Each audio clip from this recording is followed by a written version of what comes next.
तो हेलो दोस्तों, आप सभी का एक बार फिर से स्वागत है हमारे इस यूट्यूब चैनल पर। जी हाँ दोस्तों, क्लास 9 के छात्र छात्राओं का जो आपका सितंबर मासिक परीक्षा चल रहा है ना प्यारे बच्चों, तो यहाँ पर देख सकते हैं मैं इंग्लिश का ओरिजिनल क्वेश्चन पेपर क्लास 9 के छात्र छात्राओं का यहाँ पर लेकर आ चुका हूँ। और यह 100% ओरिजिनल क्वेश्चन पेपर प्यारे बच्चों, और यही कल के परीक्षा में आपको देखने को मिलेगा। ठीक है, तो चलिए फटाफट जो है इसका आंसर की हम बता देते हैं, और ऑब्जेक्टिव सब्जेक्टिव वो भी बताऊँगा कि कहाँ से आप डाउनलोड कर सकते हैं।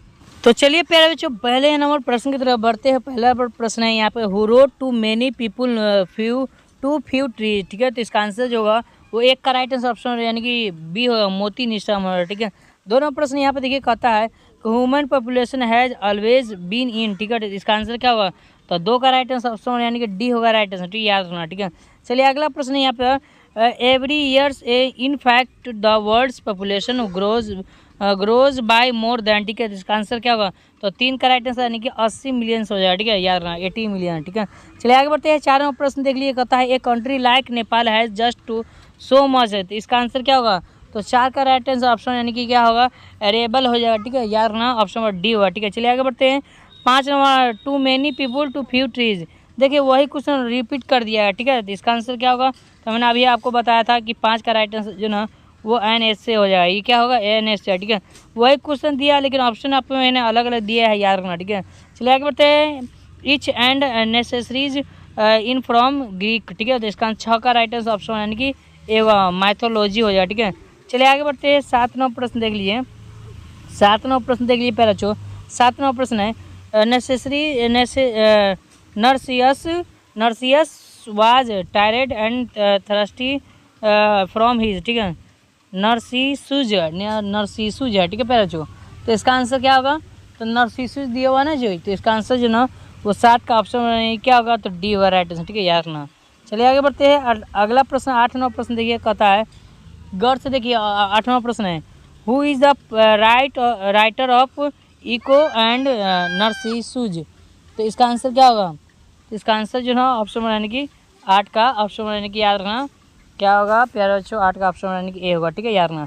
नौ प्रश्न, the first message was sent from PC to mobile phone to on the. तो पहला मैसेज जो भेजा गया था पीसी से मोबाइल में। ठीक है, तो क्या होगा, तो नौ का राइट आंसर ऑप्शन यानी कि डी होगा राइट आंसर। ठीक है, वोडाफोन्स के जरिए भेजा गया था। 10वां प्रश्न है, the neps was so impressed and ashamed that she is himself in है। ठीक है, तो इसका आंसर तो 10 का राइट आंसर प्यारे बच्चों ऑप्शन यानी कि ए होगा। ठीक है, डार्क ट्रीज होगा। ठीक है, चलिए आगे बढ़ते हैं। 11वां प्रश्न है, the tooth of the winter wind is not too so keen because the winter wind is not. तो इसका आंसर 11 का ऑप्शन यानी कि डी हुआ राइट आंसर। ठीक है, चलिए आगे बढ़ते हैं। द पोएट ऑफ बिलो थो थाउट विंटर वाइंड इज। ठीक है, तो विंटर वाइंड इज, तो इसका आंसर 12 का राइट आंसर प्यारे बच्चों याद रखना ऑप्शन यानी कि विलियम शेक्सपियर हो जाएगा। ठीक है, आगे बढ़ते हैं। अगला प्रश्न है, the summer's rains symbolise is the perishable nature. ठीक है, इसका आंसर जो ना 13 का राइट आंसर ऑप्शन यानी कि डी होगा राइट आंसर। ठीक है, गॉड हो जाएगा। ठीक है, चलिए आगे बढ़ते हैं। 15वां प्रश्न का जवाब देख लेते हैं। 15वां प्रश्न है, the morning day has been complete to. तो इसका आंसर जो है ना डायरेक्ट मैं बता रहा हूँ, इसका आंसर डी होगा।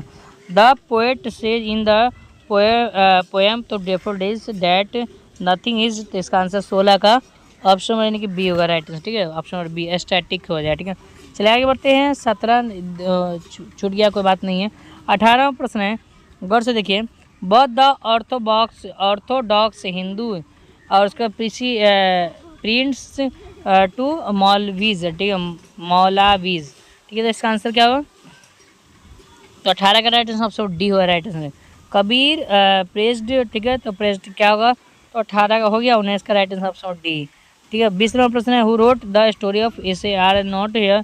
तो हो जाएगा इसका आंसर ऑप्शन यानी कि शायद ए होगा। ठीक है, चलिए ऑप्शन क्या होगा, ए होगा। ठीक है, चलिए आगे बढ़ते हैं। अगला प्रश्न है, यहाँ पर देखिए, choose the correct from auxiliary verb from the given option. ठीक है, उसके बाद the train dot just arrive. ठीक है, तो the train has just arrive हो जाए। ठीक है, तो इसका डी होगा राइट आंसर। ठीक है, याद रखना। चलिए आगे बढ़ते हैं।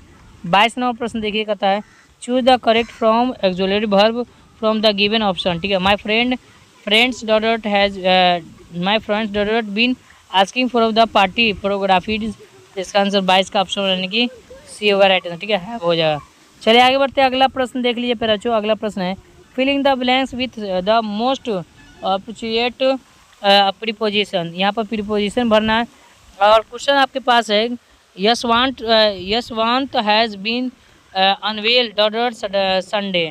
तो इसका आंसर क्या होगा? 23 का राइट आंसर ऑप्शन यानी कि बी होगा। ठीक है, filling the blank with the most appropriate preposition, वही दिया प्रीपोजिशन चुनना है। और open your book dot page number 18 उसके बाद सेट द टीचर। ठीक है, तो इसका आंसर 24 का ऑप्शन यानी कि सी ऑन हो जाए। ठीक है, चलिए आगे बढ़ते हैं। 26 नंबर प्रश्न 25 नंबर प्रश्न देख लीजिए। 24 का मैंने बता दिया। 25 number choose the most appropriate passive from given sentence. ठीक है, तो ये पहला क्वेश्चन यहाँ पर इसी यानी कि पैसिव फ्रॉम में जो है ना आपको बनाना है इस सेंटेंस को। तो इसका आंसर क्या होगा देखिए, तो ही रीटिंग ए स्टोरी। ठीक है, तो राइटिंग ए स्टोरी, तो इसका आंसर जो है 25 का ऑप्शन यानी कि बी होगा राइट आंसर। ठीक है, 26 का राइट आंसर क्या होगा पहले? इसका आंसर ऑप्शन डी होगा। तो डायरेक्ट मैं फटाफट जल्दी से जवाब दे देता हूँ। ठीक है, आपको जवाब से मतलब है अभी। ठीक है, आपको इसमें अभी समझने की ज़रूरत नहीं है, अभी एग्जाम दे रहे हैं तो डायरेक्ट यहाँ पर लिख के जाइए। ठीक है, तो 27 का ऑप्शन सी होगा। ठीक है, चलिए आगे बढ़ते हैं। 28 का राइट आंसर क्या होगा? चूज द इनडायरेक्ट स्पीच दिया हुआ। ठीक है, टू द गिवन सेंटेंस, तो इसका 28 का राइट आंसर ऑप्शन यानी कि ए होगा राइट आंसर। ठीक है, याद रखना ऑप्शन नंबर क्या होगा? ए होगा राइट आंसर। ठीक है, 29 नंबर प्रश्न देख लीजिए। Choose the correct suitable English translation.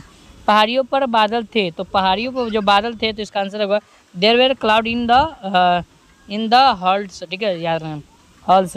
चलिए आगे बढ़ते हैं। हम भारत के नागरिक हैं, तो 30 का राइट आंसर यानी कि ऑप्शन डी होगा राइट आंसर। ठीक है, तो इस तरह से टोटल 30 प्रश्न कर लिए। चलिए प्यारे बच्चों, हम अब बात कर लिया है इसको डाउनलोड कैसे करना है ऑब्जेक्टिव सब्जेक्टिव के, उसके लिए गूगल में जाएंगे।